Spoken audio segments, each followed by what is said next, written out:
Hi welcome.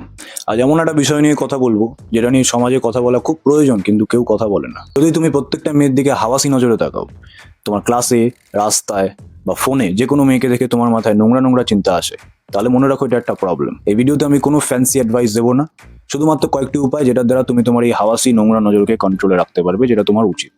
Start. প্রথম জিনিস যেটা তোমার 80% প্রবলেমকে সলভ করে দিতে পারে সেটা হচ্ছে পর্ন দেখা বন্ধ করো। এবার তুমি বলবে এ কি পয়েন্ট? আরে ভাই, এটা খুব ইম্পর্টেন্ট পয়েন্ট, কারণ তুমি বোঝো যে যত তোমার ভেতরে নোংরামি এসছে, মেয়েদের অবজেক্ট হিসাবে ট্রিট করা, মেয়েদের এই মানে একটা প্রোডাক্ট হিসেবে দেখা, মানুষ হিসাবে না দেখা, সেটা সবকিছু পর্ন থেকে এসছে। কারণ পর্নে দেখানো হয় কিভাবে একটা মেয়েকে তারা মানে একটা প্রোডাক্টের মতো ব্যবহার করছে, সেই দেখে তোমার মাথাতেও তুমি ভাবো যে এটা একটা রিয়েল জিনিস।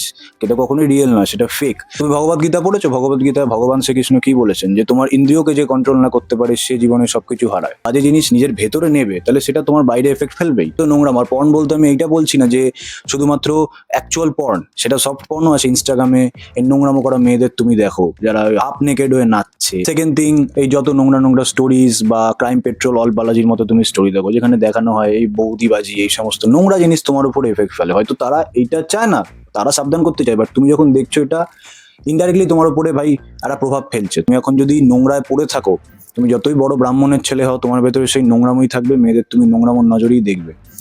সেকেন্ড থিং, এটা তোমার মনোভাবকে চেঞ্জ করার জন্য, সেটি হচ্ছে মেয়েদেরকে মানুষ ভাবা স্টার্ট করো। কারণ তুমি মেয়েদের এলিয়েন বা কোনো বড় ভগবান এমন কিছু ভাবো, এটা হচ্ছে প্রবলেম। এবার একটু ভাই রোস্টিং ক্যাটাগরিতে চলে যাবে। এই সবসময় সিম ছেলেরা যেটা ভাবে, সবসময় চাটুকারি ছেলেরা যেটা ভাবে যে মেয়ে মানেই তো ভাই পরি, দুরন্ত সুন্দরী, মেঘের মতো হাসি, চুল উঠছে। আসলে এটা তাদেরও দোষ না, এটা হচ্ছে আমাদের সমাজের চারপাশ এবং আমাদের মুভিজদের দোষ। এই যত টলিউড বলিউডের মুভি দেখবে, ছোটবেলা থেকে তোমাকে দেখানো হয়েছে বিভিন্ন মুভি, শাহরুখ খানের মুভি, অ্যাকচুয়ালি শাহরুখ খানরা সেটা নয়, মুভিতে সেটা দেখায়, রিয়েল লাইফে তারা ভেরি স্মার্ট। বিভিন্ন যা যা আমরা চারদিকে বাংলা বই দেখি, সেই সবে কি দেখানো হয়েছে? মেয়েদেরকে একটা মানে সিংহাসনে বসিয়ে রাখা হয়েছে আর দেখানো হয়েছে ছেলেটা মেয়ের পেছনে ঘুরঘুর ঘুরঘুর করে একটা লিলি কুকুরের মতো। তো ফোন দেখে তুমি যখন মেয়েদের অবজেক্টিফাই করো, তেমনি এরকম মুভিজ দেখে তুমি ভাবো যে এটাই রিয়েল লাইফ, এইভাবেই সবকিছু ওয়ার্ক করে, বাট এটি একদমই নয়। এদের কোনো আলাদাভাবে এলিয়েন ভাববে না, ওরাও তোমার মতো ভাই অলস হয়ে পড়ে থাকে। ইউটিউবে স্যাড সং শুনে তার ক্রাশের জন্য কাঁদে, এক্সের জন্য কাঁদে। তারাও তোমার মতো হয়তো লুজার। আমি বলছি না মেয়ে আর ছেলে ইকুয়াল, বাট তারাও তোমার মতনই একই কাজ করে, কারণ তারাও মানুষ, একই প্রাণী।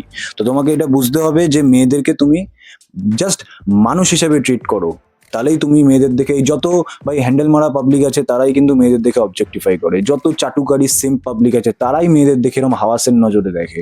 কখনো তুমি কোনো স্মার্ট ছেলেকে দেখবে না যারা মেয়েকে দেখে তারা কোনো নোংরা নোংরা কমেন্ট করছে। এই যত ভাই মেয়ে না পাওয়া মানে একদম ফ্রাস্ট্রেটেড বলে না, সেক্সুয়ালি ফ্রাস্ট্রেটেড, সেই সব ছেলেরাই মেয়েদেরকে মাল বলে, বীজ বলে, এইসব বলে খিস্তি মারে, কারণ তাদের কাছে কোনো মেয়ে বান্ধবীই নেই। আমি তোমাকে এখন একটা পয়েন্ট বলবো, সেটি হচ্ছে ভাই অ্যাটলিস্ট তোমার কটা মেয়ে বান্ধবী থাকা দরকার, যাদের সাথে তুমি ঘোরো, যাদের সাথে কথা বলো, তাহলে তুমি বুঝবে যে অ্যাকচুয়ালি মেয়েরা কি জিনিস।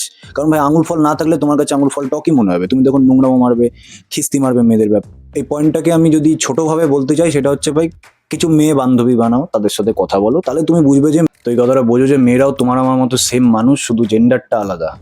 3 নম্বর জিনিস যেটা তোমায় বুঝতে হবে এবং খুব ইম্পর্টেন্ট, খুব ডিপ জিনিস, মন দিয়ে শোনো, যে এই হাওয়াস হচ্ছে প্রাকৃতিক জিনিস, ভগবানের দান। তোমাকে আমি একটা খুব ভালো উদাহরণ দিয়ে বোঝাই। দু ধরনের বডি বিল্ডার, একজন হচ্ছে নর্মাল যে জিমে গিয়ে ন্যাচারালি বডি বানায়, আরেকজন হচ্ছে যে তুমি দেখবে না বড় বড় রনি কোলম্যান টাইপের প্রচন্ড পরিমাণে স্টেরয়েড নেয়, এক্সটার্নাল টেস্টোস্টেরন মানে যেগুলোকে আমরা স্টেরয়েড বলি, সেগুলো পুশ করে তারা প্রচুর বডি বানায়। লাস্টে কি হয়? তারা হার্ট ফেল করে ওরকম পাবলিকরা মরে যায় বেশিরভাগই, তুমি দেখো। আমাদের শরীরে টেস্টোস্টেরন একটা আছে প্রাকৃতিক, একটা যেটা এই স্টেরয়েডের মাধ্যমে শরীরে পুশ করা হয়। ঠিক তেমনই হাওয়াসও তোমার ন্যাচারালি আছে, ভগবান প্রদত্ত, এবং একটি এক্সটার্নাল হাওয়াস যেটা তুমি পর্ন দেখে দেখে তোমার মাথায় ঢুকিয়েছো, তোমার শরীরের মধ্যে সেটি ঢুকেছো। জাস্ট ইমাজিন যে তোমার শরীরের হাওয়াস এতটা, তুমি পর্ন দেখে সেটাকে আরো 10 গুণ বাড়িয়ে দিয়েছো। তো তোমার শরীরে এই যে প্রাকৃতিক হাওয়াসটা ভাই, ভগবান প্রদত্ত হাওয়াস যে তোমার শরীরে আছে, এটা তো ভাই ন্যাচারাল, এটা তুমি কিছু করতে পারবে না। এবং তুমি যদি এখন এটা দিয়েও যদি তোমার প্রবলেম থাকে, তুমি যদি চাও তোমার মনে কোনোদিন হাওয়াস না আসুক, তোমার কোনোদিন না উঠুক, তাহলে তো ভাই একটাই উপায়, তোমার ঝুলন্ত দুটো বলসকে তোমায় কেটে দিতে হবে, না তো হাতুড়ি মারতে হবে, না ওটাকে ফাটিয়ে ফেলতে হবে, এটাই উপায়। কিন্তু তুমি যদি চাও যে এই এক্সট্রা হাওয়াস যেটা তুমি পণ দেখে দেখে তোমার মধ্যে দিয়েছো, অতিরিক্ত হাওয়াস যেটা তোমার মধ্যে নোংরামো সৃষ্টি করছে, সেইটা ভাই তুমি হাঁটাতে পারবে। বোঝা যাক যে প্রাকৃতিক হাওয়াস আমাদের ভগবান কেন দিয়েছে। তোমাকে বুঝতে হবে মানুষ, আমরা সবাই হচ্ছে একটা প্রাণী, একটা জানোয়ার। আমাদের দুটোই কাজ। যদি তুমি দেখো মানুষ অ্যাজ এ প্রাণী, তো আমাদের দুটোই কাজ ভাই, নিজেকে বাঁচানো, এরপর প্রকৃতিতে বেঁচে থাকা, দ্বিতীয় হচ্ছে ভাই নিজের পরের জন্মকে জন্ম দেওয়া, দ্যাটস ইট। তাই জন্যই এই লাস্ট থাকাটা খুব ইম্পর্টেন্ট, কারণ এই যদি হাওয়াস না থাকে, লাস্ট না থাকে, তোমার মধ্যে যদি কোনো সেক্সের উত্তেজনা না থাকে, তাহলে মনে রাখো কোনো সোসাইটি নেই। কারণ এটি যদি না থাকে তাহলে ওই জাপান, সাউথ কোরিয়ার মতো দেশগুলোকে দেখে নাও, যেখানে কিনা ভাই বাচ্চাই হচ্ছে না। তাই জন্য তাদের সোসাইটিকে এটা ধ্বংস করে দেবে। চারিদিকে সোসাইটিকে তুমি দেখো, বাচ্চা না হলে যে দেশে যদি তোমার যদি ভাই হাওয়াস না থাকে, তোমার বউকে দেখে তোমার উত্তেজনায় যদি না হয়, তোমরা তাহলে ভাই সেক্স করবে কি করে, আর কিভাবে তোমার পরের জন্মকে জন্ম দেবে, তাই না? লজিক্যালি বোঝো। সে যখন একটা 16, 17, 18 বছরের ছেলের মধ্যে টেস্টোস্টেরন প্রচুর হাই, তার মধ্যে সে যখন আরো পর্ন দেখছে, সেটাকে মানে সে 10 গুণ আরো বাড়িয়ে দিচ্ছে। সেই এক্সেস হাওয়াসটার জন্যই সে মেয়েদের থেকে নোংরা নজরে থাকাচ্ছে, বাজে বাজে উল্টাপাল্টা খিস্তি মেরে বেড়াচ্ছে। তুমি যখন এই ব্যাপারটা বুঝে যাবে, তোমার মধ্যে যে প্রাকৃতিক হাওয়াসটা আছে, তুমি এখান থেকে তোমাকে এখানে আসতে হবে। মানে তোমার যেটা বেশি বেড়ে গেছে, সেখান থেকে তোমাকে নর্মাল প্রাকৃতিক হাওয়াসে আসতে হবে।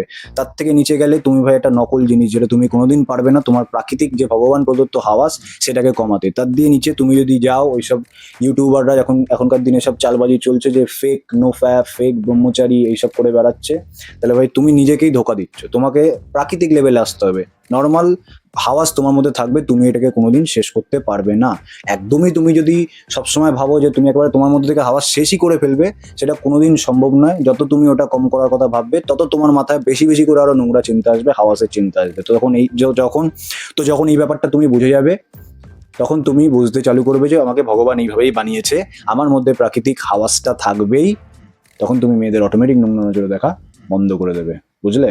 লাস্ট পয়েন্ট ভাই, খুব ইম্পর্টেন্ট। তুমি যত নোংরা আবর্জনাদের মাঝখানে আছো, মিন্স তোমার অকাজের বন্ধু, যাদের নিজের জীবনে কোনো কাজ নেই, সারাদিন চায়ের থেকে বসে মেয়েদেরকে মাল বলা, কিস্তি দেওয়া, বৌদিবাজি করা, এইসব বন্ধুদের ত্যাগ করো। শোনো, তুমি যদি গোবরে থেকে ভাবো যে পদ্ম ফুল ফুটবে, কোনোদিন গোবরে পদ্ম ফুল ফোটে না।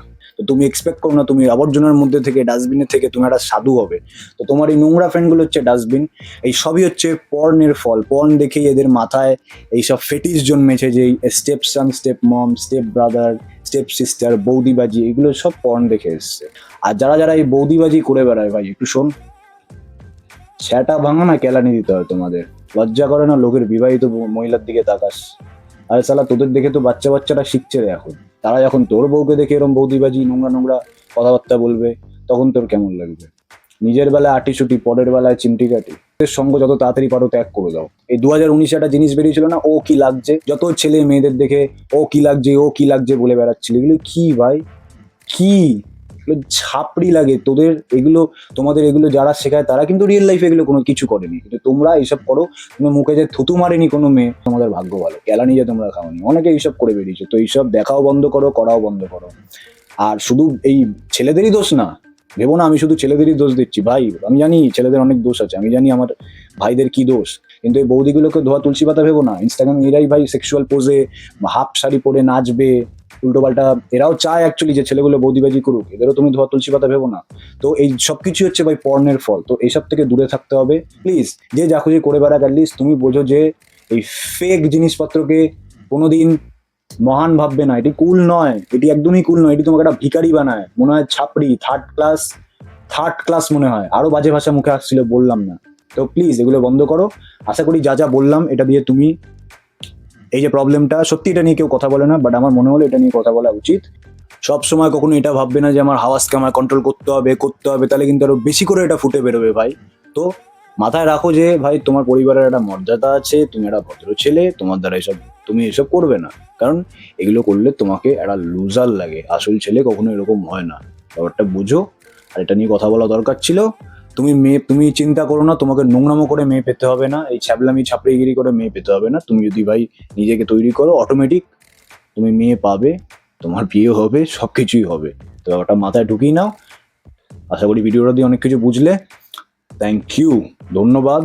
সাবস্ক্রাইব করো ভালো ভালো কন্টেন্ট দেখার জন্য। নোংরা জিনিস দেখার থেকে ভালো জিনিস দেখবে, সেটি অনেক ভালো। বাই।